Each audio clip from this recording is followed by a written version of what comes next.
Probably the best thing about my job is that I get up in the morning and think, oh, I'm going to work, and it's not a bad thing.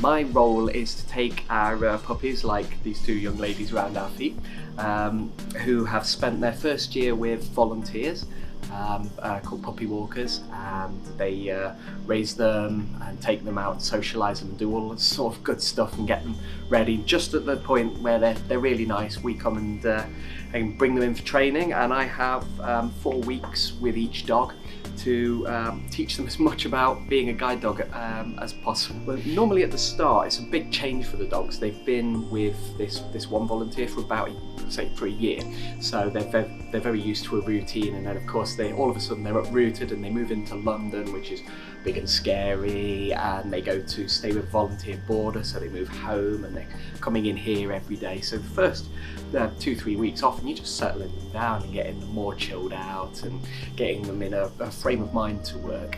So we'll do lots of little games and even little things like just taking a treat out of my hand nicely.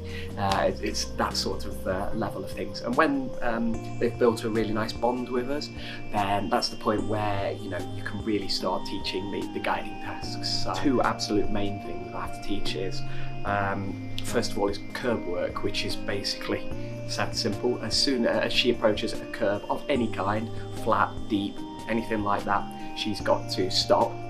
Most of them sit, some of them stand, depending on the dog. But the important thing is that she doesn't walk over a curb and into a road without the owner knowing that that's where they're going.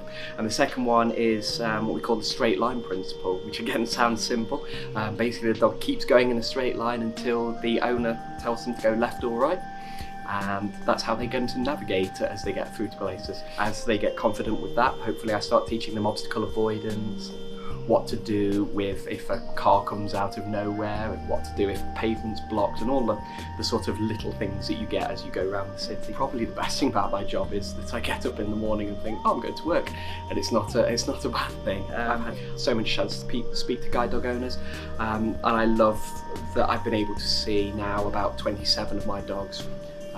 Almost all of them have gone through, and I've been able to see what they're like as they come in, and then see the person at the end and see the difference the dog has made, and to know that I was a little part of that somewhere along the way. That's just really rewarding. Having said that, going and getting a new puppy is a pretty nice thing as well. Really, more than anything, if I can teach the dog that guiding is great fun, you're going to get a good guide dog. So I'm hoping that by that point they've had a nice time with me, they're going to enjoy their future life, they're going to make a difference, and I get to start all over again. So it's a bit of sadness, but most of it is just happy that they're achieving great things. It's written into my job description that I'm supposed to identify a dog that should be withdrawn. I think if it was sort of like 100% train the dogs and get them all through, and it was pressure factory, then you start to worry about, well, what happens for the dogs it's not right for. It goes through various people, obviously it's not just sort of like off they go. But yes, we do sometimes. I've had to do it 2 times. I've had to go to somebody and say, we shouldn't be doing this, let this one go and be rehomed, and that's what they do. They go off and have their life. But you're always going to get a dog that has something that means it's probably not going to be a guide dog. My ones were basically stress related. There is a certain amount of pressure involved in the job, and these 2 dogs in different ways sort of showed that they weren't, they didn't feel comfortable with that, and then say there were behaviours that made them say, okay, let's let them go, and both of them have gone off and they've been rehomed.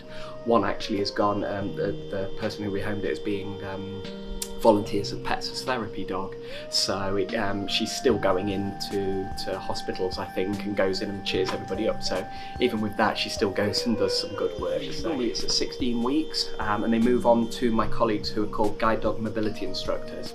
And the way I sort of think about it in my head is that I think very much about the dogs and what the dog needs to learn or they need to learn, the guide dog mobility instructors are thinking about the end user, the guide dog owner. So they will be, they're still teaching, they're still perfecting everything, but they're also starting to ask more and more questions of the dog and say, you know, can you work in this really busy environment? Can you work where it's really complicated straight line and it's all very wiggly, and can you work through King's Cross Station, things like that.